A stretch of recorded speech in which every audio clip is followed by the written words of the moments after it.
તે દી આખા પરિવારના હૈયામાં હરખ હતો, જે દિવસે તારો જન્મ હતો બેની.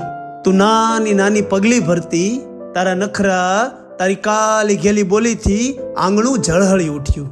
અને સમય જતા જતા તું મોટી થઈ, સમજદારી આવી ગઈ, ખૂબ જ લાડમાં ઉછેરી અને સંસ્કારોમાં બંધાઈ ગઈ.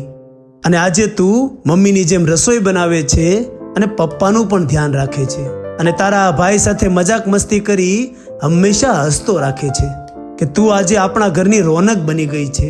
પણ આ વખતના વહેણ કેમ વહી ગયા એની ખબર જ ના રહી. અને આજે તારો જન્મદિવસ છે. આજે તું યુવાનીના પગથિયા ઉપર ઊભી છે કે આ જગતનો નાથ હંમેશા તારો સાથ આપતો રહે મારી બેની. તું હંમેશા ખુશીમાં ઝૂમતી રહે. બીજું તો શું કહું કે હવે તું સમયની એ મર્યાદા ઉપર ઊભી છે કે જ્યાં તારા સગપણની તૈયારી થઈ રહી છે. અરે બેન, તને જોઉં છું ત્યાં હૈયું ભીનું થાય છે અને યાદ આવે છે કે એ ઘડી પણ આવીને ઊભી રહેશે જ્યારે અમારા આ કાળજાના કટકાને આ ઘરમાંથી એક દી વિદાય આપવી પડશે. તારી મહેંદી, માંડવો, જાન અને ફૂલોથી આખું આંગણું ભરાઈ જશે. તને હસતી જોઈ આ હૈયું તે દી હરખાઈ જશે. તું ઘર છોડશે પણ તારો વહાલ નહીં છૂટે હો.